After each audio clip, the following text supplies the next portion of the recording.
आज का प्रोग्राम किसी इल्ज़ाम तराशी या किसी दिफा के लिए नहीं है। आज की गुफ्तगू किसी सनसनी के लिए नहीं है। आज हम बात करेंगे एक कत्ल की, एक ऐसे नौजवान की मौत की जिसका नाम था मुस्तफ़ा आमिर। कहा जा रहा है कि ये कत्ल एक प्लानिंग के तहत किया गया। कहा जा रहा है कि ये महज इत्तेफाक नहीं था, इसके पीछे ताल्लुकात, कॉल रिकॉर्ड्स, माली लेन देन और खामोश राब्ते थे। लेकिन कानून कहता है कि जब तक जुर्म साबित ना हो हर शख्स बेगुनाह है। इसलिए आज हमारे सामने हैं इस केस के मरकजी मुल्जिम के वकील, वो शख्स जो अदालत में ये मौक़िफ़ रखता है कि उनके मौक्कल का इस कत्ल से कोई ताल्लुक़ नहीं है। सवाल यह है कि क्या वाकई शवाहिद कमज़ोर हैं या फिर कहानी कहीं और जाकर मजबूत हो जाती है। क्या तफ्तीश में सुकम है या दिफा की हिकमत अमली सिर्फ शुकूक पैदा करने की कोशिश है। आज हम जज्बात से नहीं हक़ाइक़ से बात करेंगे। आज हम बयानात से नहीं दस्तावेज़ात से सवाल करेंगे। और सबसे अहम बात, हम ये तय नहीं करेंगे कि कौन मुजरिम है, वो काम अदालत का है। लेकिन हम ये ज़रूर पूछेंगे कि वो सवाल जो आवाम के जहनों में हैं, क्या उनके जवाब मौजूद हैं। तो मेरे साथ मौजूद हैं अरमगान के वकील खुर्रम अब्बास ऐवान एडवोकेट। खुर्रम अब्बास ऐवान एडवोकेट साहब, वेलकम इन FIR। अरमगान कातिल है नहीं। किस बुनियाद पर आप ये बात कह रहे हैं? सबूत, शवाहिद, पुलिस का पूरा केस, चालान, ये सब? जी, इसी बुनियाद पे मैं ये बात कर रहा हूँ। ना सबूत है, ना कोई आई विटनेस है। शिराज के बयान को कहाँ ले जाएंगे, जो शरीक मुल्जिम है, जो कहता है गिरफ्तारी के बाद जनाब कि मैंने खुद देखा मुस्तफ़ा आमिर पर तशद्दुद करते हुए अरमगान को। वो ये बताता है कि अरमगान जो है अपनी उसी की गाड़ी, मुस्तफ़ा आमिर की गाड़ी में लेकर उसे निकला है, दुरेजी ले जाकर उसे जला दिया। आप कहते हैं गवाह नहीं है। देखें, मैं पहले दिन से अपने जो भी TV पे इंटरव्यूज़ हैं मैं बताता आ रहा हूँ, और ये लीगल पॉइंट भी है कि पुलिस के पास दिए गए बयान की कोई कानूनी हैसियत नहीं होती। ये तो मुल्ज़िम अपने डिफेंस में, पुलिस क्योंकि उसको डर होता है कि पुलिस मारेगी, तशद्दुद करेगी, तो वो हर चीज़ को एडमिशन कर लेता है जान छुड़ाने के लिए। जबकि वो जो भी एडमिशन करे, पुलिस का काम है बियॉन्ड द डाउट इसको केस को साबित करना।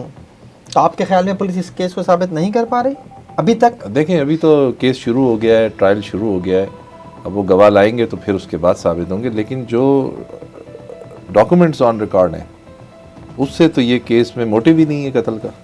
क्यों मोटिव नहीं है? मोटिव तो बाकायदा तौर पर जुमा के बयान में भी मौजूद है, शिराज के बयान में भी मौजूद है, ये चालान मेरे सामने है, इस चालान में भी जो है मोटिव मौजूद है कि हैप्पी न्यू ईयर नाइट पर एक वाक़या हो जाता है। उस वाक़े की इत्तला जुमा जो है वो मुस्तफ़ा आमिर को देती है। मुस्तफ़ा आमिर उसे एक छिले हुए केले की तस्वीर भेजता है जिस पर अरमगान को गुस्सा आ जाता है, और जब वो मुस्तफ़ा आमिर उससे मिलने आता है तो उसके साथ ये सब कुछ करता है। देखें, पुलिस ने ये मोटिव चार्जशीट में लिखा है, ठीक है, कि जी ये छिले हुए, उसमें कुछ ऐसी बात है जो मैं जाहिर है मैं भी नहीं कर पाऊँगा। लेकिन वो काम या वो हरकत जो है, ऐसा कुछ हुआ ही नहीं। जुमा ने अपने स्टेटमेंट में साफ डिनाई किया है, मैंने तो ऐसा कुछ किया ही नहीं। जुमा ये तो नहीं कहती कि उसने नहीं किया। जुमा ये ज़रूर बताती है कि अरमगान उससे नाराज़ था। वो तो थे, वो तो मान। देखें, जो ताल्लुक फिज़िकली पुलिस ने अपनी चार्जशीट में जुमा और अरमगान का जो लिखा है, जिस कंडीशन जो या जिस कंडीशन के बारे में लिखा है, वो कंडीशन तो उसके बयान में है ही नहीं। या उसने ऐसा कुछ अटेम्प्ट किया या ऐसे कुछ हुआ उन दोनों के बीच में। हाँ, मारपीट, वो उसको जो उसका बयान है वो उसमें वो कह रही है कि मैंने बिज़नेस का उसने इल्ज़ाम लगाया कि आप मेरे बिज़नेस के राज लोगों को बेचते हैं। चले बिज़नेस की भी बात आ जाए, इसके बयान को सच मान लेते हैं थोड़ी देर के लिए, जुमा के बयान। आप ये मुझे बताएं, केले की तस्वीर भेज देना ये कोई इतनी बड़ी बात नहीं है कि कोई किसी को मार दे। जब तक कि किसी की इज़्ज़त नफ्स का कोई मसला हो या कोई इनका पुरानी दुश्मनी हो। अगर पुरानी दुश्मनी भी होती है ना, तो भी ATA नहीं बनता। आप इसकी दुश्मनी पे ATA अप्लाई नहीं होता, 7 ATA। तो ये ATC का ट्रायल ही नहीं बनता फिर, इस तरह से अगर देखा जाए कि उनकी आप इसकी दुश्मनी थी। अब मैं दूसरी तरफ आता हूँ, दूसरा एंगल। लाश ले जाकर जला दी गई, दहशत नहीं फैली, ATA नहीं लगता? मैं बताता हूँ। अब आप जुमा पे पहले फोकस कर लें। जुमा का आप कह रहे हैं कि जुमा ये कह रही है कि जो है ना, इस तरह से बिजनेस में वो राज चुराता था। अभी अगर वो राज चुरा के उसको मुस्तफ़ा आमिर को दे रही थी, तो मुस्तफ़ा आमिर ने कौन सा ऐसा बिजनेस एम्पायर खड़ा किया हुआ था जिससे मेरे क्लाइंट के जो है ना वो बिजनेस को हर्ट होता, या वो कौन सा इतना बड़ा लैंडलॉर्ड था। मेरा क्लाइंट तो एस्टेब्लिश था, उसके तो ठीक ठाक एसेट्स थे, ठीक है, दुनिया ने देखा पैसे कमा रहा था। ये तो उसके मुकाबले में था ही कोई नहीं। नहीं देखिए, जुमा ने ये नहीं कहा, जुमा का बयान मैंने पढ़ा है और यकीनन मैं अपनी इस गुफ्तगू के दौरान जो है वो दिखा भी दूंगा स्क्रीन पे। उसमें जुमा का ये कहना था कि तुम्हारी वजह से मेरे कॉल सेंटर के ऊपर जो है वो छापा पड़ा, मुझे नुकसान हुआ। वो ये नहीं कह रही कि मेरे राज चुरा कर जो है मुस्तफ़ा आमिर को दिए। पुलिस की भी कहानी यही है। पुलिस की कहानी अलबत्ता ये ज़रूर है कि जनाब इन दोनों में एक रिलेशन था, उस फिजिकल रिलेशन के मौके पर जो कुछ हुआ वो बात जो है उसने मुस्तफ़ा आमिर को बता दी, मुस्तफ़ा आमिर ने उसे चिढ़ाने के लिए देखें कर दिया। ऐसा कोई रिकॉर्ड पे तो कोई छापा आया ही नहीं है।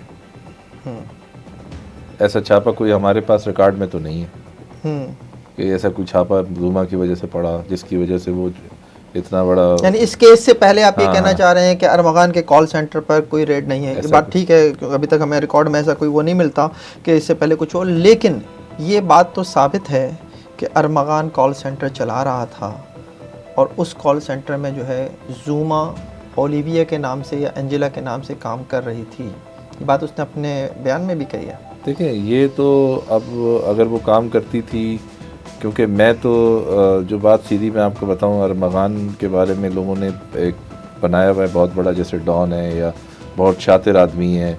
मैं तो उसको जो है ना मिलता रहा हूँ, क्योंकि 1 साल तकरीबन हो गया साथ में हूँ। वो जहनी मरीज़ है। ये कोशिश तो वो वैसे भी उसकी वालदा भी कर रही है। वो आपकी बात अपनी जगह पे, लेकिन वो मैं चूँकि मिलता आ रहा हूँ, वो उसके पास डिफेंस में अपने है ही कोई नहीं बताने के लिए। होगा कहाँ से डिफेंस में? एक बंदा मार दिया उसने। एक बंदा अगर कुछ तो बताए ना, मैं सच्चा किया झूठा किया कुछ किया, तो वो तो कुछ बता ही नहीं सकता। वो तो सिर्फ ये कहता है मैंने कुछ नहीं किया, मैंने कुछ नहीं किया, मेरे एसेट्स लेने थे इन्होंने, ये मेरे एसेट्स की वजह से मेरे पे आए हैं और इस वजह से इन्होंने। खुर्रम साहब, चंद साल पहले अगर मैं चला जाऊं तो अरमगान तो कुछ भी नहीं था ना उस वक्त, जब तक इसने कॉल सेंटर का अपना बिजनेस शुरू नहीं किया था। और ये पहली बार जब गिरफ्तार हुआ है वीड मंगवाने के चक्कर में, वो भी डार्क वेब के ज़रिए, उस वक्त तक तो अरमगान कुछ भी नहीं था। कॉल सेंटर का काम शुरू करने के बाद ही इसके पास ज़ाहिर ये एसेट्स बने। तो फिर कौन इससे एसेट्स लेना चाहता था आपके ख्याल में? ये तो चंद दिन पहले की बात है। देखें, क्योंकि मेरा जो मौक़िल है वो ज़हनी तौर पे स्टेबल नहीं है। मैं कई दफ़ा ये सवाल उससे पूछे हैं, लेकिन वो 2-4 बातों से ज़्यादा कोई बात हमें नहीं बताता। एक तो हमारी कोई प्राइवेट मुलाकात आज तक नहीं हुई, जो कि राइट टू फेयर ट्रायल है।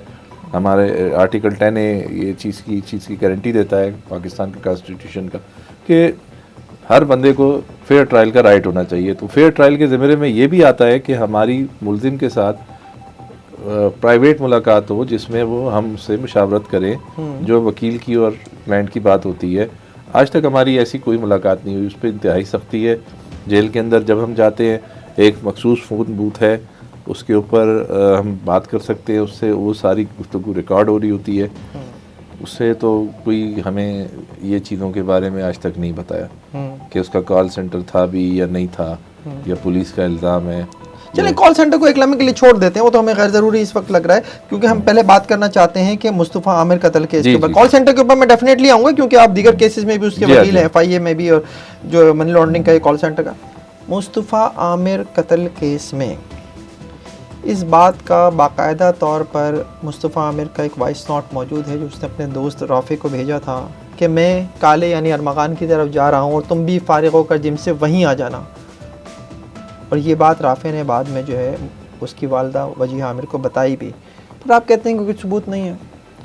देखें, मैं फिर ये अर्ज़ कर रहा हूँ कि अरमगान का कलर तो काला कहीं से है ही नहीं, तो उसको काला क्यों कहेंगे? ना कोई वो माजरत के साथ कोई लियारी या कोई इस तरह के इलाके में रहता है जहाँ अच्छू इच्छू बिच्छू इस तरह के नाम होते हैं, काले नीले नीले, इस तरह का भी नहीं है। वो तो एक मिलियनेयर है, ठीक है, वो अपने एसेट्स एंजॉय करता है, अपनी लाइफ एंजॉय करता है। उसको इससे क्या लेना देना कि ये इसको काला करके वो बुलाएगा या उससे वो लेगा? वो किसी भी काले के बारे में बात कर सकता है। ये तो नहीं कहा कि मैं अरमगान के पास जा रहा हूँ, काले का ही नाम लिया है ना, तो काला कोई भी हो सकता है। नहीं, राफे ने लेकिन बाद में ये बताया कि काले जो है वो अरमगान को कहा जाता था। और उसके बाद चलें एक लम्हे के लिए मैं आपकी बात यहाँ पर वो करता हूँ, मान भी लेता हूँ, आगे चलते हैं। जब राफे ने ये बात वजीह आमिर को बताई, मुस्तफ़ा आमिर की वालदा को, तो उसके बाद जब उन्होंने उसे कॉल की तो उसने जो है इनकार किया कि मैं नहीं जानता मुस्तफ़ा। लेकिन बाद में जो तावान की कॉल्स आई हैं वो भी आज तक क्लियर नहीं है किसने की। क्यों क्लियर नहीं? कोई रिकॉर्ड ही नहीं उसका। क्यों नहीं है रिकॉर्ड? पुलिस बाकायदा वजीह आमिर के मोबाइल का फॉरेंसिक करा चुकी है जनाब। करा चुकी है। वो आज तक उस सोर्स को नहीं पकड़ पाए जिसने वो कॉल की थी। हमारी वो सोर्स नहीं है, हमने नहीं कॉल की। हम तो यहाँ कराची में, हम अमेरिका से कैसे कॉल करें? तो यहाँ से बैठकर जो शख्स कॉल सेंटर चला रहा हो उसके लिए अमेरिकन नंबर से कॉल कराना क्या मकसद है? वो तो उनके भी रिलेटिव हो सकते हैं अमेरिका में, किसी के भी होते। राफे भी वहीं बैठा हुआ था, वो भी कर सकता है कॉल, कोई भी कर सकता है। यानी आप कहना ये चाहते हैं कि वो तावान के लिए ना तो कॉल्स जो है वो अरमगान की तरफ से की गई, ना मुस्तफ़ा आमिर को जो है वो कत्ल अरमगान ने किया है। मुस्तफ़ा आमिर जो फिर कैसे अरमगान के घर पहुंच गया था? ये भी डाउटफुल है बात। मुस्तफ़ा आमिर तो हमारे हिसाब से आया ही नहीं हमारे पास। क्या मतलब नहीं आया? ये तो सर, ये तो इनका कहना है ना हमारे घर आया। ये कैसे कह रहे हैं हमारे घर आया? कोई सबूत है इनके पास? बिल्कुल, जो जुहैब का और उसके सोनू का जो बयान है, जो दोनों अरमगान के मुलाजिम हैं, उन्होंने एतराफ़ी बयान दिया है। उसमें वो कहते हैं कि इस हुलिये का बंदा जो है वो वहाँ आया। जुहैब और जो सोनू हैं उनको गायब कर लिया गया था। उनको 4-5 दिन इलीगल कस्टडी में रखा गया। उसके बाद तो वो बोलेंगे मैं हाथी भी हूँ, मैं चिड़िया भी हूँ, मैं तोता भी हूँ, सब बोलेंगे वो। क्या खुर्रम साहब, आप तो किसी हर बात को डिनाई करे जा रहे हैं। फॉरेंसिक डीएनए हुआ है जनाब। चले मान लिया मेरे जुहैब और सोनू नहीं है, डीएनए हुआ है। कालीन पर मुस्तफ़ा आमिर का ब्लड पाया गया, वो सैंपल वहां से लिया गया, उसका डीएनए हुआ, वो वजीह आमिर से मैच हो गया। जी जी, वजीह आमिर से तो मैच होगा क्योंकि सिर्फ उसी के सैंपल तो लिए गए। क्या कहना चाहते हैं? उनके वालिद साहब के तो सैंपल लिए नहीं गए। क्या फ़र्क पड़ता है? दोनों के लिए जाते हैं, उनके बेटे के लिए जाता। प्रोटोकॉल है ये डीएनए टेस्टिंग में। और दूसरा बात ये है कि एक दिन में रिजल्ट आ जाए तो ये डीएनए रिपोर्ट को हम कैसे माने? यानी आप ये कहना चाह रहे हैं कि सिर्फ वजीह आमिर का क्यों लिया सैंपल के लिए, मुश्तबा का क्यों नहीं लिया जो भाई था, या शुजा साहब का क्यों नहीं लिया? अगर माँ का ले लिया और उससे मैच हो गया तो इसमें शक या बात की क्या जरूरत है? बात ये है कि ये मेरे वो डिफेंस में अपना सारा डिस्क्लोज यहाँ पे कर नहीं सकता ही क्योंकि अभी केस चला नहीं है। ठीक है, ना करें, लेकिन आपको तो अरमगान जो है वैसे ही कह चुके हैं, वकील ही नहीं है मेरे। कई बार कहता रहता है लेकिन उसके बाद मैं ही आता हूँ सामने। अभी तक तो मैं ही चल रहा हूँ। क्यों आ रहे हैं भैया बार बार जब एक शख्स आपको अपना वकील नहीं मानता? क्योंकि उसकी वालदा ने मुझे हायर किया हुआ। ठीक है, वालदा एक बंदा जहनी मरीज़ है, जहनी मरीज़ के कहने पे तो उसकी गार्डियन देखभाल करते हैं ना, लॉ ये कहता है। तो गार्डियन जो है वो वालदा है। खुर्रम साहब कैसा जहनी मरीज है कि आप खुद कह रहे हैं मिलीनियर था, कॉल सेंटर से पैसे वो बना रहा है, रिकॉर्ड पर है चीजें। आप कहते हैं कि जनाब जो जहनी मरीज है। कैसा जहनी मरीज है? ऐसे तो पूरा पाकिस्तान जहनी मरीज हो जाए, पाकिस्तान की मैशत कहीं की कहीं पहुंच जाएगी। मैं बताता हूँ, आप गूगल में डालें बाइपोलर, सही है, शिज़ोफ्रेनिया, आप ये देखें इनके बारे में ये किस तरह के लोग होते हैं। ये इंतहाई इंटेलिजेंट लोग होते हैं, ये इंतहाई पढ़े लिखे भी लोग हो सकते हैं। ये सिर्फ ये नहीं कि ये जाहिल अपने सर पे मट्टी डालने वाले पागलों की इकसाम होती है। ठीक है, ये जहनी, सॉरी पागल नहीं बोलूँगा, जहनी मर्ज की इकसाम होती है। ठीक है, उसमें ये एक अकसाम है जिसमें लोगों को इस तरह से लगता है कि वो उनके पीछे लोग लगे हुए हैं, वो तो कहते हैं मोसाद ये मेरे पीछे लगी हुई है। हाँ, मोसाद लगी हुई है। वो तो हर किसी को मोसाद का एजेंट कहता है, वो तो किसी को भी कहता है। लेकिन वही तो देखे ना, लेकिन ये इकसाम है, आप नेट पे डाल लें। ये लोग ये नहीं कि ये सर पे मट्टियाँ डालेंगे, ये गाड़ी के आगे लेट जाएंगे, मुंह से इनके थूक आ रहा होगा, ऐसा कुछ नहीं है। ये लोग नॉर्मल होते हैं, पढ़े लिखे होते हैं, लोगों की सोसाइटी में बिल्कुल आपको पता नहीं चलेगा। लेकिन जब इनकी मिजाज से कोई चीज़ आगे पीछे होगी तो वो ट्रिगर करेगी, उस वक्त इनकी सामने आ जाएगी सिचुएशन। फिर ये अपने आप को वो कर समझेंगे कि ये मुझे लोग मार रहे हैं। वो उसके अंदर ये जो इतना बड़ा उसने बंकर सा घर बनाया हुआ था, वो इसलिए था कि इसको ये लगता था मुझे लोग मारने आ जाएंगे, मैं अपने आप को सेफ फील करूँ, इसी वजह से वो इस तरह से वो रहता था। आप उसे जहनी मरीज कह रहे हैं। जब FIA ने उसे मनी लॉन्ड्रिंग के केस में गिरफ्तार किया तो उसे ले जाया गया था जिन्ना अस्पताल, और वहाँ जो दिमागी अमराज का शोबा है वहाँ पर बाकायदा उसका तिब्बी मुआयना हुआ था और ये रिपोर्ट आई थी कि इसको किसी किस्म का दिमागी अमराज का मामला नहीं है, ये जहनी मरीज़ नहीं है। आप कह रहे हैं वो जहनी मरीज़ है। सर वो रिपोर्ट मेरी नज़रों से नहीं गुजरी, लेकिन जो जितना भी इसका मुआयना हुआ ना, वो मुआयना हुआ CT स्कैन के और इसके थ्रू। ठीक है, ये बीमारी साइकेट्रिक तो दिमागी अमराज का जो माहिर था उसी ने किया उसका मुआयना। दिमागी अमराज के माहिरों की भी क्लासिफिकेशन है, ठीक है, अक़साम सही है, अक़साम होती है। वो कोई चीज़ को देखता है, साइकेट्रिस्ट जो होता है वो स्पेशली इस तरह की जो बीमारियां होती हैं उसको डील करता है। मेरे नहीं ख्याल किसी साइकेट्रिक ने इसको देखा नहीं। वो है बाकायदा है, रिकॉर्ड पर है। मैं आपसे यहाँ सवाल ये करना चाहूँगा, मैं आपसे सवाल यहाँ ये करना चाहूँगा खुर्रम साहब कि अगर वो जहनी मरीज़ है, आप उसकी वालिदा की तरफ से एप्लीकेशन भी लगा चुके हैं कि इसका जो है मुआयना कराया जाए, दिमागी मुआयना कराया जाए, कोई माजी का रिकॉर्ड है? अब सर माजी का क्या रिकॉर्ड दें, पुलिस तो सब कुछ ले गई हमारे एजुकेशनल डॉक्यूमेंट तक तो हमारे पास है नहीं। जो इसकी वालिदा हैं उन्होंने कभी तो किसी डॉक्टर को दिखाया होगा, उस डॉक्टर के रिकॉर्ड से निकल आएगा। वो PN शिफा में दिखाती रही हैं, लेकिन जाहिर है वो ट्रांसफ़र हो गए, वो जो डॉक्टर थे वो अब रिटायर भी हो गए। तो जो OPD के पेशेंट होते हैं, क्योंकि मेरा अपना भी भाई शिज़ोफ्रेनिया इस तरह से मरीज़ रहा है, तो मुझे सब पता है इस बारे में। OPD का जो होता है ना, वो रिकॉर्ड नहीं होता, वो आपको उन्होंने लिख के दे दी प्रिस्क्रिप्शन, वो ही आपका रिकॉर्ड है। फिर जो फीस की पर्ची है वो तो कोई भी बना लेगा कहीं से भी, ठीक है। जो डॉक्टर की प्रिस्क्रिप्शन है, जो उसने लेटर हेड पे लिख के दिया है, वो है। आप जब जाएंगे उसको दिखाएंगे, दवाइयाँ आपको वहाँ से मिलेंगी। वो लेटर हेड, एजुकेशनल डॉक्यूमेंट्स, वो सारी चीज़ें तो हमारे पुलिस लेगी घर से, हमारे पास तो छोड़ा ही कोई नहीं है। आप जाके देखें घर में क्या है, कुछ भी नहीं है। जब घर से सब कुछ लेकर गए तो वहाँ से तो वो फ़ोन भी मिले जो अरमगान के ज़ेर इस्तेमाल थे, और ये तक पता चला जो शिराज का स्टेटमेंट है, मैं शिराज के स्टेटमेंट के ऊपर वापस आ रहा हूँ, कि वो ये बताता है कि जब मुस्तफ़ा आमिर पर अरमगान ने तशद्दुद किया, तो उस तशद्दुद के बाद जब उसे वो लेकर निकला है, तो वो बाकायदा प्लानिंग के तहत उसने जो है वहाँ रखा हुआ एक पेट्रोल का कैन उठाकर भी डिक्की में रखा है, और फिर वो उसे यहाँ से लेकर गया दुरेजी, और वहाँ ले जाकर उसने उस पर पेट्रोल छिड़क कर आग लगा दी। किस किस चीज़ को इनकार करेंगे? बड़ी ये सर मज़ाहिया खेज़ बात है। आप माशाल्लाह इसको फॉलो कर रहे हैं, मैं आपके सारे प्रोग्राम भी देखता हूँ, बड़ा आपका फ़ैन भी हूँ, बड़ा अच्छी आप रिपोर्टिंग करते। आपने सर इसके अगर FIA का चालान देखा होगा तो इसके जो सामने पड़ा है, उसमें जो FIA ने इसकी गाड़ियाँ जब्त की हैं, आप इनकी डिटेल देखें, वो सारी डीजल गाड़ियाँ। अच्छा, ठीक है। और एक गाड़ी है जो इलेक्ट्रॉनिक है, जो बिजली से चार्ज होती है, ठीक है। तो हमारे घर में, और हमारे घर में जो डीजल का है, जनरेटर भी डीजल का है। हमारे यहाँ पेट्रोल का कोई चीज़ नहीं है। जनरेटर डीजल से चलता था, जी, बड़ा चलता था। जी, बड़ा जनरेटर है जो कि पूरे घर को बैकअप देता है, वो डीजल है, और वो कितने सालों से वहीं फिक्स है। किसी ने छेड़ा, जाहिर है हम तो अंदर चले गए, अब हमारे चीज़ें तो कोई लगा के नहीं सकता। बाप भी अंदर है, बेटा भी अंदर है पुलिस की कस्टडी में, ठीक है। पीछे से तो वालिदा के तो वैसी डिवोर्स हुई हुई है, वो तो वैसी इस घर में नहीं आती, अपने मियाँ के साथ रहती। यहाँ पर जो है जो भी कुछ है वो वही है, उसी सिचुएशन में जो पुलिस छोड़ के गई थी। आज भी जाके देखा जा सकता। तो फिर कहाँ से आया वो पेट्रोल का कैन?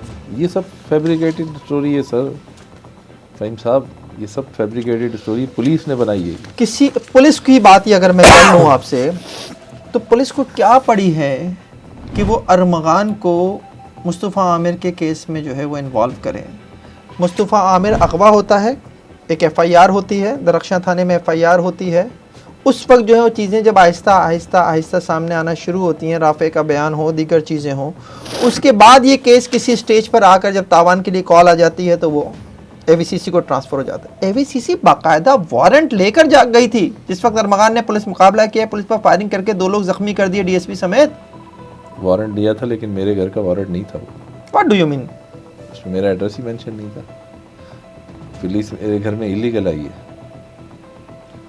बाकायदा तौर पर आप बातें कर रहे हैं यार, बाकायदा इसमें लिखा हुआ है, इस जो चालान मेरे सामने मौजूद है, कि इसमें पुलिस ने इसका बाकायदा तौर पर वारंट लिया है और वारंट लेने के बाद जो है पुलिस उसके घर पहुंची है। आप कह रहे हैं कि आपके घर का वारंट ही नहीं था, तो फिर कहाँ, किस जगह का वारंट था फिर? पुलिस ने XYZ घरों के वारंट लिए थे, उनके एड्रेसेस तो मुझे याद नहीं है क्योंकि वारंट मेरे पास पड़े हुए हैं। तो ये तो अब जब केस चलेगा तो मैं जाहिर है मैं पेश करूँगा अदालत में, लेकिन हमारे घर का एड्रेस नहीं है, मोमिन वाले घर का।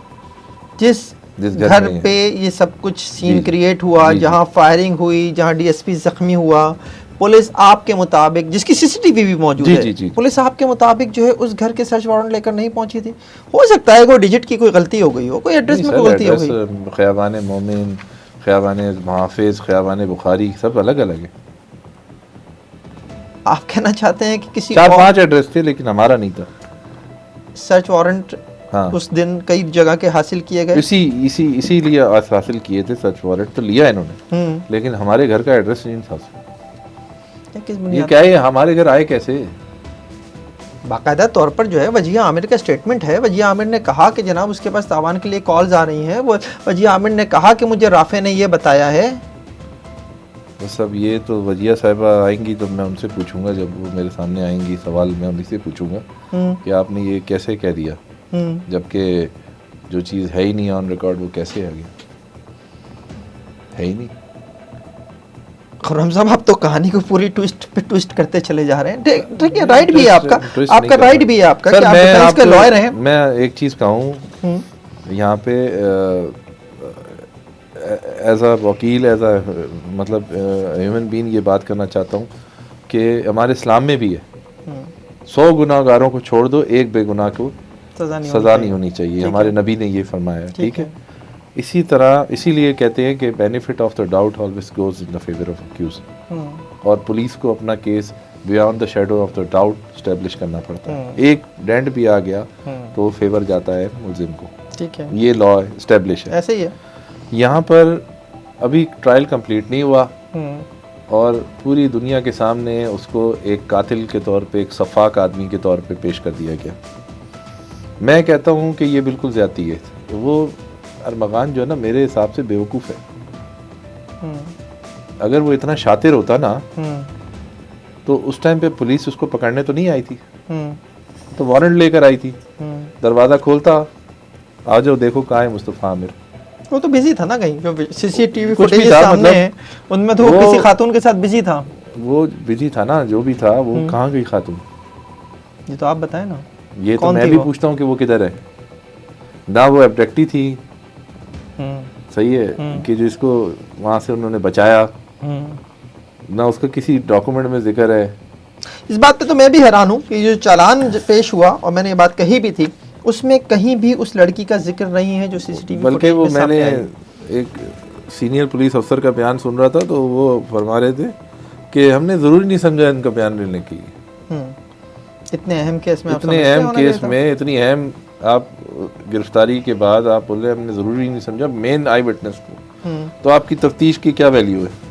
नहीं, वो आई विटनेस तो इस बात की है ना कि जनाब जो इनकाउंटर का मुकदमा है, इनकाउंटर के मुकदमे में तो ज़ाहिर है CCTV फुटेज भी मौजूद है, DSP का और एक एहलकार का ज़ख्मी होना भी साबित है, तो उसमें तो ज़ाहिर इतना शायद उसकी इंपॉर्टेंस है। हाँ, अगर वो मुस्तफ़ा आमिर पर तशद्दुद की गवाह होती तो शायद उसकी अहमियत भी होती। भी होता। कितने आप मुझसे कल फ़ोन पर ये बात कर रहे थे कि आपकी इन्वेस्टिगेशन में अब तक अरमगान जो है वो बेकसूर है। क्या, कैसी है आपकी इन्वेस्टिगेशन, क्या कह रहे हैं आप?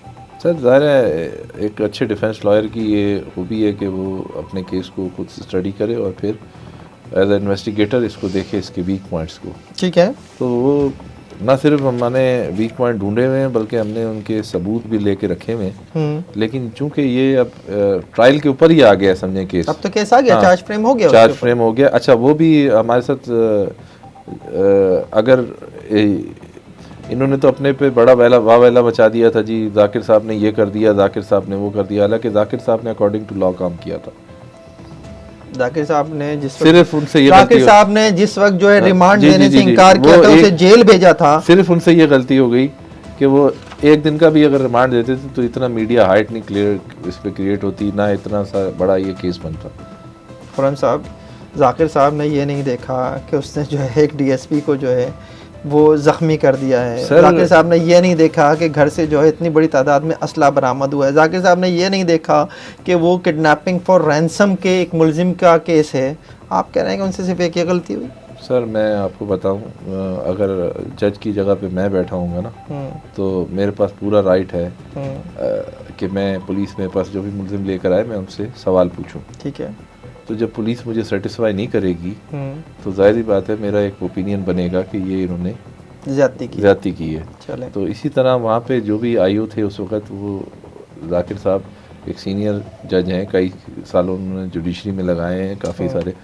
तो वो सिर्फ अगर एक रिमांड दे देते तो कुछ भी नहीं होता। बहरहाल वो रिमांड नहीं दिया, वो बेहतर समझते थे, उन्होंने नहीं दिया होगा। लेकिन उसके बाद इस केस को इतना हाइट में ले गए, ये हो गया जी, वाइटो लगा दिया, ये कर दिया, वो कर दिया, ये सारी इररिलेवेंट बातें।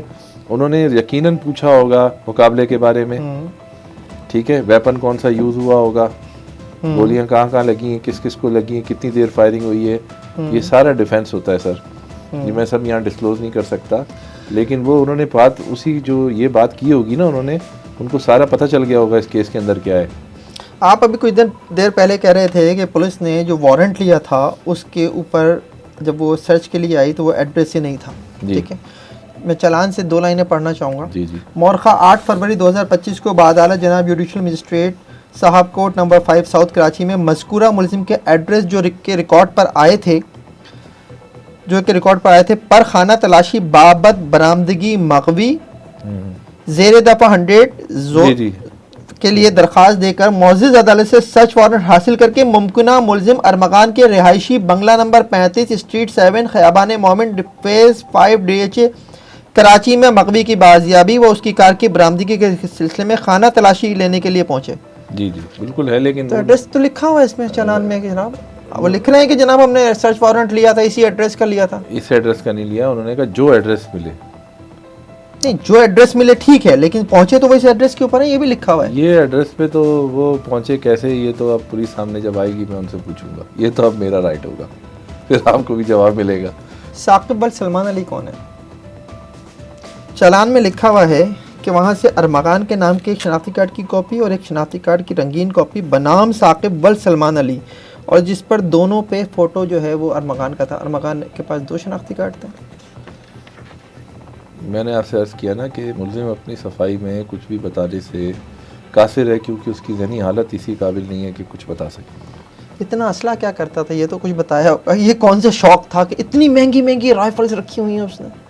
सर ये तो अब असला यहाँ से निकला नहीं निकला, चूँकि रेट ही डाउटफुल है, तो ये तो रेट डाउटफुल तो कम से कम नहीं है, सीसीटीवी फुटेजेस मौजूद है ना उसकी। वो है, लेकिन सर देखें ना इन्वेस्टिगेशन किधर खड़ी है। आपने जो आई विटनेस था उसको तो लिया नहीं, वो कौन थी औरत?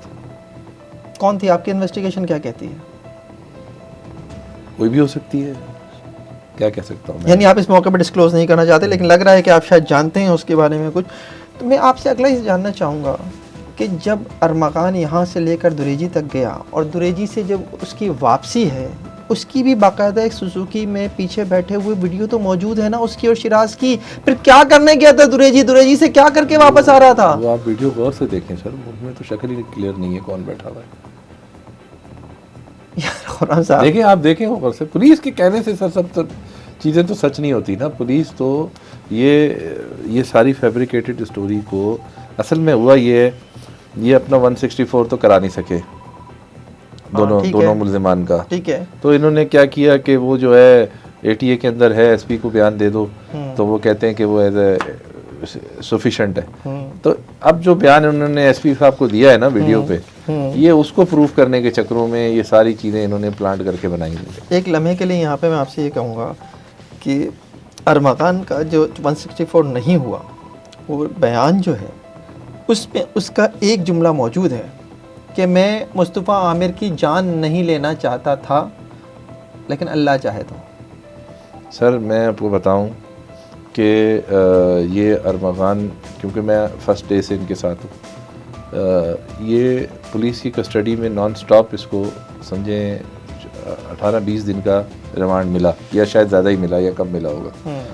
लेकिन वो 1 दिन 2 दिन ही बहुत होते हैं सर। ये बंदे को इतने दिन रात दिन टॉर्चर बर्दाश्त किया है इसने। इसकी जगह अगर मैं होता या कोई भी होगा तो वो हर चीज़ मान जाएगा। यानी आप कहना ही चाहते हैं कि 164 जो है जब वो कराने के लिए पुलिस लेकर गई है तो पुलिस ने इसे तैयार किया था, तो फिर होने देते ना अब स्टेटमेंट। अभी तो एक जुमला ही आपके गले पड़ जाएगा ये कि वो कह रहा है कि जनाब मैंने नहीं, अपनी मर्जी से नहीं दिया। जब जज ने उनको बताया कि देखें ये आप स्टेटमेंट देंगे और इस स्टेटमेंट से देखें 164 के जो है इंग्रेडिएंट्स हैं उसमें जज को मुल्ज़िम को ब्रीफ करना पड़ता है कि आपने अगर ये स्टेटमेंट दिया तो आपके तो आपके खिलाफ जा सकता है। तो जब पूरी उसकी बताई तो उन्होंने वो उससे इनकार कर दिया। ना शिराज ने दिया है ना इसने दिया, दोनों। अब देखें इस केस में आई विटनेस नहीं है कोई भी, सिर्फ सर्कमस्टेंशियल एविडेंस है इनके पास, पुलिस के पास, या हेयर से इधर इसने कहा उसने कहा, ये वाले एविडेंस हैं। अंधा कत्ल है कि अंधा कत्ल इन्होंने इसके गले फिट करना था। एक्चुअल हुआ मेरा ऐसा मुझे ऐसा लगता है, मुझे इनसे हमदर्दी भी है और अफसोस भी है। किसी के भी जवान लड़के के मरने का कोई किसी को खुशी नहीं हो सकती इंसान जाहिर है। तो हमें दिली अफसोस है, वजिया साहिबा का एक लॉस हुआ है, उनके वालिद साहब को बड़ा हमें अफसोस है। मुझे ऐसा लगता है कि चूँकि इनका बेटा ड्रग्स की डीलिंग में इन्वॉल्व था और जो प्रैक्टिस के दौरान देखा कि ये चीज़ों जो फिल्मों में ड्रामों में जो हमने अपनी प्रैक्टिस भी देखी है, ड्रग्स का जो डील करते हैं उसको इसी तरह बेदर्दी की मौत दी जाती है। उनके अंदर कोई अगर कोई डिस्प्यूट बनता है ना लेन देन के ऊपर या कोई ऐसा होता है तो वो इस तरह से, मुझे लगता है इनके बेटे को ड्रग्स की डीलिंग के दौरान किसी ने मार के वो कर दिया और ये पुलिस ने इनको यकीन दिला दिया कि हमने मारा है, जबकि हमारा इस कत्ल से कोई लेना देना। शिराज के स्टेटमेंट को कहाँ ले जाएंगे? मैं आपसे अर्ज़ कर रहा हूँ ना, शिराज ही तो कह रहा था ना पेट्रोल का कैन लेके गया। पेट्रोल तो है ही नहीं हमारे पास। लेकिन शिराज तो ये भी बता रहे हैं ना कि वहाँ जो कुछ हुआ वो सब कुछ शिराज ने बताया कि किस तरह से वहाँ पे दुरेजी में वीराने में ले जाके गाड़ी जला दी गई। तो लाश तो मुस्तफ़ा आमिर की मिली ना दुरेजी से, कार की डिग्गी से मिली ना, कार भी उसी की थी ना। इन सब चीज़ों से तो इनकार नहीं है ना सर। कैसे मान लें इस चीज़ों से कि हमें तो आज तक लाश की तस्वीर नहीं दिखाई इन्होंने, हमें तो एक डॉक्यूमेंट नहीं दिया। देखें मौका मायना जो लाश होता है, जो पोस्टमार्टम रिपोर्ट होता है, कॉपी सप्लाई के साथ दी जाती है। पोस्टमार्टम तो हुआ ही नहीं ना, ऐसी दफना दी गई थी पहले, अभी बाद में जब हुआ कब्र कुशाई के बाद वो अलग है। अभी तो उन्होंने एडमिट किया है कोर्ट के अंदर के पोस्टमार्टम हुआ है, तो हमने कहा, जज ने कहा 2 रिपोर्ट इनको, तो अभी तक तो हमें नहीं मिली, कोई चीज़ भी नहीं मिली, कोई डॉक्यूमेंट ही नहीं है। हम कैसे माने किसकी लाश है क्या है? नहीं, आप तो इस बात से भी इंकार रही हैं कि वो लाश मुस्तफ़ा आमिर की नहीं हो सकती। अल्लाह जाने किसकी है, क्या कह सकते हैं। तो उन्होंने ज़बरदस्ती एक दिन के अंदर डीएनए की रिपोर्ट भी आ गई है, तो अब क्या कहूँ है, सब चीज़ें डाउटफुल है। अच्छा चलिए थोड़ा सा इस केस से अगर निकल के हम जो हैं वो आते हैं जो उसके ख़िलाफ़ और केसेस हैं, ख़ास तौर पे कॉल सेंटर चलाने का जो केस है जो एफआईए का, जिसमें तो शायद अब उसकी ज़मानत भी हो गई है। जी जी। जो सारी चीज़ें वो कर रहा था, जिस तरह से वो कॉल सेंटर चला रहा था, जिसके सबूत जो हैं वो मिल चुके हैं कि उसने मुख्तलिफ़ जो प्लेटफॉर्म्स हैं वहाँ पर उसने अकाउंट्स बनाए हुए थे, वो डिजिटल करेंसी बनाता था, उसने जो है वो अमेरिकन एक इदारे के मुलाजमीन के तौर पर एक स्क्रिप्ट बनाकर अपने वर्कर्स को दिया हुआ था, अपने एम्प्लॉयज़ को दिया हुआ था, वो उसकी बुनियाद पर वहाँ फ्रॉड करते थे। वो सब भी झूठ है। देखें कॉल सेंटर बनाना बज़ाहिर तो मेरे ख्याल में कोई जुर्म नहीं है, दुनिया के कॉल सेंटर चल रहे हैं, ठीक है। कॉल सेंटर अगर बना रहा है, कॉल सेंटर से इनकम कर रहा है, जनरेट कर रहा है, तो वो एक इजी मनी है, लोग कर रहे हैं और काफ़ी ज़्यादा लोग इसमें अमीर भी हो गए। कॉल सेंटर बनाकर किसी की हेल्प करना, किसी कंपनी के जरिए कॉल सेंटर चलाना, वो एक अलग बात है। वो ये कहते हैं एफआईए का जो चालान जाहिर आपने भी पढ़ा होगा जो है, उसमें तो ये है कि वो वहाँ अमेरिकन बिजनेसमैन को जो है वो बेवकूफ़ बनाकर उनकी खुफिया मालूमात हासिल करता था और उसके बाद ट्रांजेक्शन्स करता था अपने मखसूस अकाउंट्स में। जी मैं इस पे आता हूँ। देखें बात यह है कि आज तक एक भी बंदा सामने तो आया नहीं कि जिसको अरमागान ने पागल बना के उसका माल लूटा या उसके माल हड़प किया। अमेरिकन आके आप चाहते हैं कि यहाँ कंप्लेन करते? देखें इंटरनेट का दौर है, कोई भी किसी को भी कंप्लेन कर सकता है। अगर अमेरिकन का वो क्या था अभी पिछले दिनों आईपॉड किसी की गुम हो गए थे, वो वहाँ से आया लाहौर से, उसको मिल गए, दे दिए। अगर किसी के कोई नुकसान होता है तो कंप्लेन होती तो ये तो नहीं पता था ना कि कॉल करने वाले वो तो बाकायदा यूएस का जो एक इदारा है, सरकारी इदारा, उसके मुलाजिम चलान क्यों नहीं ला सकी एफआईए आज तक? चलान क्यों नहीं ला सकी इस केस में? लाएगी, काम कर रहे हैं उसके ऊपर। उनका ये कहना है, उनका ये कहना है, जो मैंने उनका अबूरी चलान पढ़ा है एफआईए का। देखिए मैं थोड़ा आपको क्लियर करूँ, लोगों को इस चीज़ के बारे में पता नहीं है। एफआईआर तब काटती है जब उसके पास सारे सबूत होते हैं। ऐसा ही है इंक्वायरी के ठीक है, बाद। इंक्वायरी के बाद। इंक्वायरी का मतलब है आपने हर चीज़ कंक्लूड कर ली। ठीक है, आपको ये पता है ये कहाँ से आया, ये क्या किया, पूरी इंक्वायरी, आपने उसको रिकमेंड कर दिया कि ये केस बनता है जी FIR का। पूरी कमेटी होती है उनके सारे, ऐसे ही है, वो उसके बाद वो अप्रूवल होके वो FIR कटती है। ऐसे ही है। तो जब आपके पास सारे सबूत थे तो वो कोर्ट में क्यों नहीं आ रहे? आएंगे ना, अभी तो वो कह नहीं, रहे नहीं हैं सर, कि आएंगे जनाब क्या? अभी तो अबूरी चालान पेश तो हुआ है ना। फिर आपने इंक्वायरी कहाँ से कंप्लीट की? ये तो फिर सरासर मैलिफाइड ही है ना आपकी। इसके ऊपर इसका जो मेरे पास किसी हद तक जवाब है, ये तो जाहिर है जवाब तो FIA वाले ही देंगे, लेकिन जो FIA की मनी लॉन्ड्रिंग की पहली FIR है और वो उस बुनियाद पर भी है जो कौमी असम्बली की कायमा कमेटी थी उसको जो रिपोर्ट्स पेश की गई थी उसकी बुनियाद पर ये FIR हुई जो मनी लॉन्ड्रिंग में हुई, और इसी को लेकर जो है वो टो किया एक तरह से जो है FIA साहब क्राइम ने। और इसमें ये बात साबित है कि ऐसे 40 अकाउंट मौजूद थे जिनमें अरमगान का पैसा गिरता था और वो पैसा जो है अरमगान के मुलाजमीन के अकाउंट्स में बाद में ट्रांसफ़र होता था। सर ये चीज़ें मैं सिर्फ डिनाई करता हूँ, क्योंकि अगर ये सब चीज़ें होती तो आज तक चार्जशीट आ चुकी होती। आज तक फाइनल चार्जशीट मनी लॉन्ड्रिंग में तो आ चुकी है, फाइनल चार्जशीट में ऐसा कुछ नहीं आया, और मनी लॉन्ड्रिंग की भी अभी तक नहीं आई है फाइनल चार्जशीट। नहीं फाइनल ना आई हो, लेकिन उबूरी और ये आप तो क्रिमिनल लॉयर हैं, आपको पता है कि उबूरी चालान आता है, फिर एक वक्त में जाके आगे कभी सप्लीमेंट्री भी आ सकता है, कुछ भी आ सकता है, उसकी एक मुद्दत होती है। ये थोड़ी कि तायात इसको आप अलाउ कर दें कि ये बैठे रहें जी हम इसके लिए, जब तक चालान नहीं आएगा हमारा ट्रायल नहीं होगा, हम बैठे रहेंगे, हम ना बेल मिलेगी ना हम जेल से बाहर आएंगे, ऐसा थोड़ी है। तो ये जितने भी आप कह रहे हैं कि जितने भी इसने गेटवे जो है वो बनाए हुए थे, पेमेंट गेटवे, वो सारे गेटवे इससे लिंक नहीं है, इसका कोई ताल्लुक नहीं है इनसे, वो सारी पेमेंट जो मुख्तलिफ अकाउंट्स में आती रही, जितना भी इसका काम था उसका मुझे कोई इलीगल नहीं नज़र आया। जो काम भी था लीगल था। अगर कोई इलीगलिटी होती, किसी को लूटा गया होता, कोई होता तो सामने तो आता ना, कोई एग्रीव पर्सन तो सामने आता ना। आज तक तो कोई एग्रीव नहीं आया सामने।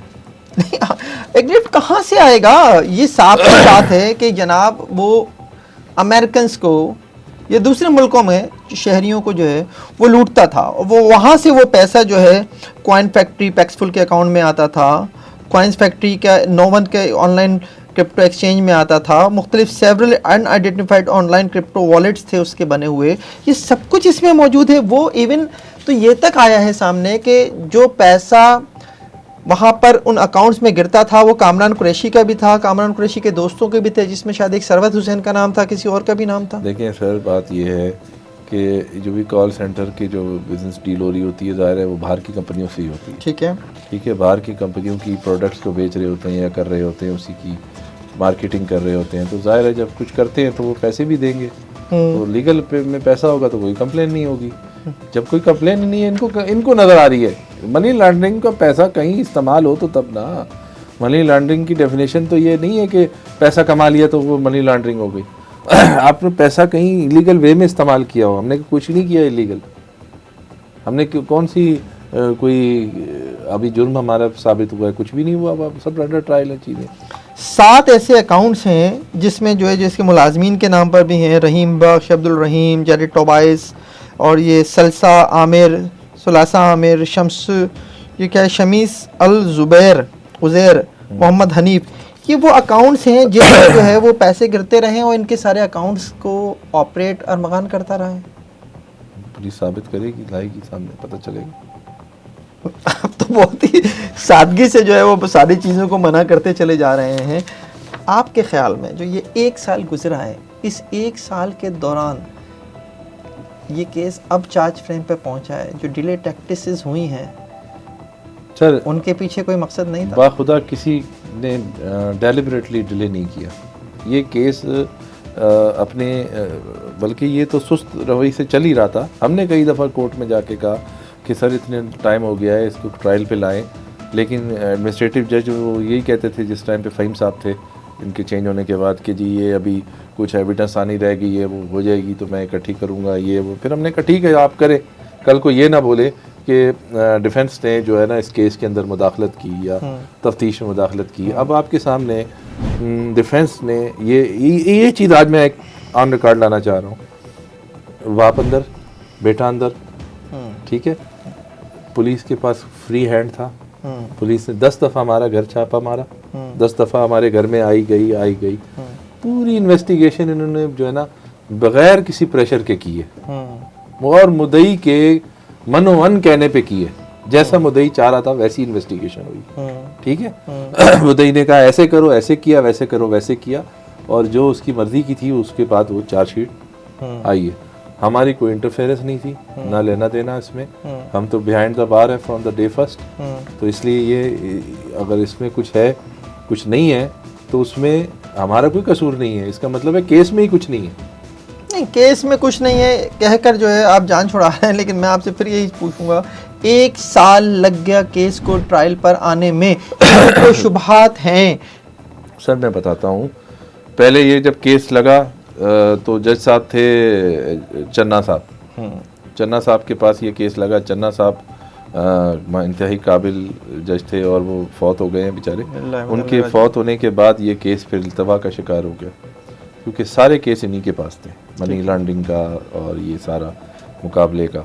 और तो वो जो है वो जो फिर कभी इधर इस कोर्ट में, फिर उसके बाद गवर्नमेंट ऑफ सिंध ने अपनी पॉलिसी चेंज कर दी। उन्होंने कहा कि जी चूँकि कराची में अब दहशतगर्दी तो हो ही नहीं रही, तो इन्होंने कहा जी इसकी जो है ना अदालतें कम करो और ये CNS की ये जो है कोर्टें ये मंशियात वाली इनको बढ़ा दो।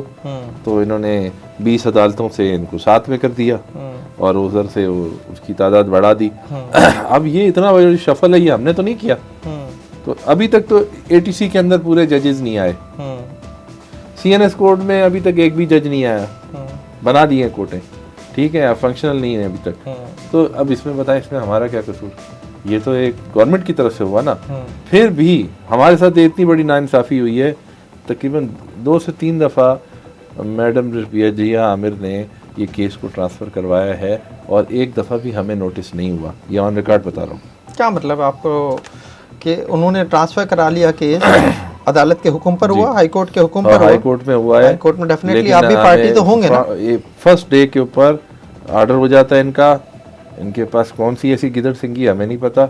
बहरहाल ये केस में हमें नोटिस नहीं होता। मुल्जिम को दो मुल्जिम हैं, बल्कि 3 मुल्जिम, बाप भी है। अगर अमल गवर्नमेंट करें सारे केसों को, तो एक मुल्जिम को भी नोटिस नहीं हुआ। सिर्फ ये जाते हैं, एप्लीकेशन लगाते हैं और बाय कंसर्न ऑर्डर लेके आ जाते हैं। किसके कंसर्न से लेते हैं मुझे नहीं पता। बाय कंसर्न का मतलब तो यही होगा कि आपका कंसर्न है इसमें? कंसर्न हमारा कहाँ से होगा? हम तो बैठे हुए, हमें तो पता ही नहीं होता। ट्रांसफ़र आ जाता है, वो इस क्रेट में लग गया। अब ये केस जो चल रहा था, ये 324 वाला, ये केस अलग भेजा था इन्होंने फ्रॉम द डे फर्स्ट। 324 से मुराद अभी DSP वाले केस की बात नहीं, ये 324 का इसका पुलिस मुकाबला, एक मुकाबला अटेम्प्ट टू मर्डर का केस है, एक साफी केस है। अच्छा, नदीम वाले केस की बात कर रहे हैं आप, ठीक है। साफी वाला जो केस है, वो केस ये ज़िशान अख्तर साहब के पास जो है ATC के जज, ये 15 नंबर थे उस टाइम पे, अभी 7 हैं, इस तरह 3 या ऐसा नंबर उनका हो गया। तो इस पे आ गया कोर्ट में केस था। अब इधर वो चल रहा था, प्रोसीडिंग चल रही थी, सब कुछ था। अभी इन्होंने क्या किया कि वो जो गए हाई कोर्ट में और ये मर्डर केस जो है ये इधर ट्रांसफ़र करवा लिया, जबकि जो मनी लॉन्ड्रिंग है वो मैडम जो है वो ATC एडमिनिस्ट्रेटिव जज उनके पास चल रहा है। और ये सिर्फ मर्डर केस इधर इन्होंने ट्रांसफ़र करवाया निशान साहब के पास। यहाँ कराने के बाद क्या हुआ कि मेडिकल की एप्लीकेशन लगी हुई थी। अब हमारा पेशेंट तो मरीज़ है ना, ये तो पहले से मरीज़ है। जब इसका ये साफ़ी वाला ट्रायल शुरू हुआ, मैं आपको बताऊं, ये कॉपियाँ नहीं ले रहा था अरमगान। उसको समझ ही नहीं है, उसको एक चीज़ की समझ ही नहीं है कि ये मेरे ख़िलाफ़ कितनी बड़ी कार्रवाई चल रही है और मैं अगर इसमें कोऑपरेट नहीं करूँगा तो मेरे साथ क्या हो जाएगा। उसको ऐसा लगता है कोई मुसाद एजेंसी है जो उसके पीछे लगी हुई है और उसको मरवा देगी और ये वो। ऐसे उसने वो बहुत से खुतूत जो उसको लिखता रहा है, उसने एक ज़हनी वो तो कहता है उस पे काला जादू भी कराया जा रहा है। एग्जैक्टली। उसको वो एक और बात बताऊं, वालदा मिलने जाती है, पहले कहता है कि आप मुझे बचपन की कोई बात बताएं तो मैं यकीन करूंगा आप मेरी वालदा हैं, क्योंकि मैंने देखा है एक बिल्ली आती है जो इंसान बन जाता है। वो जिन्नात भी उसको बोलते हैं, मुझे जिन्नात नजर आते हैं जेल में, ये आता है वो आता है। एक बंदा है जो मुझे पढ़ के फूकता है। ये सब आप पढ़ाते हैं उसे? मैं क्यों पढ़ाऊंगा सर, मुझे तो मिलने नहीं। एक ये टेलीफोन के जरिए मिलने जाता हूँ जो फिजिकल मुलाकातें थोड़ी होती हैं हमारी कि जो हम बैठ के उसको समझाएं। रिकॉर्डिंग उनके पास है, अगर हमने पढ़ाया है तो जेल वाले साहब ले आएंगे सामने, एक एक चीज़ रिकॉर्ड हो रही है उनकी, जो हमारी फोन पे बात होती है, समझ गया मैं, तो वो तो रिकॉर्ड है, जो तरीका है जेल में कैदी से मुलाकात का, तो वो तो रिकॉर्डेड बात है, वो एक ही बूथ से हो रही है तो वो रिकॉर्डेड है, और तो कहीं जाने नहीं देते, माड़ी में मिलने नहीं देते, सबकी मुलाकात अलावा है। कुछ गुफ्तगू तो होती होगी ना, जुमा के ऊपर उसने तशद्दुद जब किया, वो मानता है? सर हमने कई दफ़ा पूछा है क्या है तुम्हारा, क्या लेना देना है, बताओ हम अपना डिफेंस तैयार करें, लेकिन वो कहता नहीं मैंने तो कुछ किया ही नहीं, ये तो मेरे पैसे को लूटने चाहते थे, वो पैसा लूट लिया इन्होंने। कौन? सिर्फ को लगता है कि कोई बड़ी ताकतें थी पाकिस्तान की जो उससे ये सब कुछ करा गई।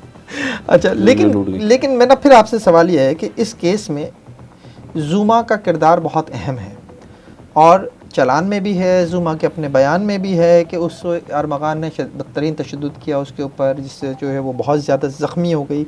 वो बाकायदा ये भी रिकॉर्ड पर है पुलिस के मुताबिक कि जनाब वो NMC ले जाई गई, उससे जो है वो ड्राइवर भी इसी ने बुलवाया, अरमगान नहीं, उसे स्नाइपर की गोली दिखा के कहा कि किसी को बताया तो भेजे। लेकिन जुमा का बयान में ये भी है कि वो मुस्तफ़ा आमिर को नहीं जानती। ठीक है, बात ही खत्म। जुमा की FIR कहाँ है? जब जुमा मुस्तफ़ा आमिर को जानती नहीं है, उससे उसका लेना देना ही नहीं है, वो अगर वो बकौल पुलिस के इसकी एम्प्लॉय थी तो इसका तो निजी मामला हो गया ना, एम्प्लॉय और बॉस का आपस का मामला है। मुस्तफ़ा आमिर के, मैं आज भी वही बात करता हूँ ना, मुस्तफ़ा आमिर इतना बड़ा कोई बिजनेस टाइकून था कि जो इसके मुकाबले में आ रहा था, ना वो इसके कोई बिजनेस का कोई ना उनकी कोई ज़मीन जायदाद का फटा था, ना कोई ऐसी कोई लेडी सामने आई जिसकी वजह से उनका कोई फटा था। सर ज़मीन यतीम थी तो वजूहत है ना कत्ल की सर, इस दुनिया में जो पहले से चली आ रही, ऐसा तो कोई सामने मोटिव आया कोई नहीं, कोई उसकी बिजनेस से रिलेशन नहीं था कोई कि वो ऐसा कोई बिजनेस बना रहा हो। मुस्तफ़ा आमिर कॉल सेंटर इतना बड़ा खड़ा कर रहा था कि जो इसके साथ कन्फ्लिक्ट होता या ऐसा कोई बिजनेस इससे लड़ता, या कोई इसके जायदाद पे मुस्तफ़ा की कब्जा किया हुआ मकान ने, ये सब बातें आपकी ठीक है, लेकिन कहीं कहीं ये बात भी आई थी कि कोई एक कॉमन लड़की है जो मुस्तफ़ा आमिर की दोस्त भी थी, अरमगान की दोस्त भी थी और वो वजह बनी।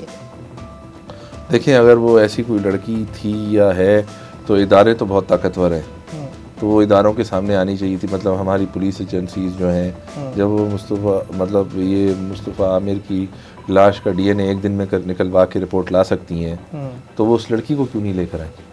लाना चाहिए था, सामने आती, बयान देती, बताती किसने किया, किसके कहने पे किया। क्या ये वही लड़की हो सकती है जो उस दिन जो है छापे के वक्त मौजूद थी? अगर क्या पता वही होती, क्या पता कौन है। तो आपने कोई एप्लीकेशन लगाई? हम क्यों लगाएं सर, हम अपने खिलाफ सबूत क्यों पुलिस को बोलें कि लेकर आओ। जिस दिन ये वाक़या हुआ उस दिन जो लड़की वहाँ मौजूद थी उसका जिक्र अगर चालान में नहीं है तो आप नहीं समझते कि डिफेंस के लिए एक अच्छी चीज़ है? तो है, हम तो कहते हैं हमारे लिए तो अच्छी, तो आप उसे सामने लाने की क्यों नहीं एप्लीकेशन लगाएं सर? लेकिन लकूना है जो उन्होंने छोड़ा है, हमारे लिए तो अच्छी चीज़ है। लेकर भी आए तो हमारे लिए अच्छा है, नहीं भी लाएं तो भी अच्छा है, दोनों सूरतों में हमारे लिए अच्छा है। हमें कोई परवाह नहीं है, लाए अच्छा है, लेकर बाद में आफ्टर थॉट आ जाएगी, नहीं लाए तो हमारे लिए अच्छा है। इन्वेस्टिगेशन किधर खड़ी है? आपकी इन्वेस्टिगेशन डिफेक्टिव है। आपने इतना बड़ा मर्डर केस कैसे हमारे पे प्रूफ कर दिया जब आपकी इन्वेस्टिगेशन ही डिफेक्टिव है? क्या लगता है आपको इस केस का अंजाम क्या होगा? सर हमें फेयर ट्रायल नहीं मिल रहा, मैं आपके पास आया इसीलिए हूँ। आपने आवाज़ उठाई थी जब ज्यादती हुई उनके साथ, सबसे पहले आप लोगों ने आवाज़ उठाई, ठीक है। अब हमारे साथ ज्यादती हो रही है, हमें फेयर ट्रायल नहीं मिल रहा, हम आपके पास इसलिए आए हैं ताकि आप इस चीज़ को आवाज़ उठाएं। देखें किसी का कोई भी है, फेयर ट्रायल का हक उसको ज़रूर होना चाहिए। आप साबित कर दें मैंने किया है तो ठीक है, मैंने साबित हो जाता है, वेल एंड गुड। अपीलों का हक है, वो सब अपनी जगह पे मौजूद है, लेकिन ये नहीं हो सकता कि आप बंद गली में करके एक बंदे को मार दें। हमारे साथ क्या हो रहा है, हमारी मेडिकल की एप्लीकेशन थी जो वालदा ने लगाई हुई थी, बेल एप्लीकेशन थी जो शिराज की थी, और उसी दिन ये चालान 4 फ्रेम भी था, तो हम अदालत में पेश हुए। तो उस दिन अरमगान थोड़ा सा वो पूरा जब हो गया, सारी एप्लीकेशन डिसाइड हो गई, वो उसी दिन वो एप्लीकेशन भी थी जिसमें कॉपी सप्लाई के बारे में बात थी। ठीक है।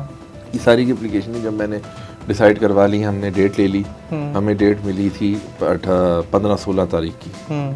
तो उस पर क्या हुआ कि एकदम से, क्योंकि वो एक इनका चाचा आसिफ कुरैशी भी आया हुआ था उस दिन कोर्ट में, तो मेरे ख्याल में अरमगान उसको देख के या फिर कुछ और वो ये दिमागी तौर पे कुछ हुआ, वो चिल्लाने लग गया कि जी मुझे जो है वो समझ नहीं आ रहा ये वो क्या करना है।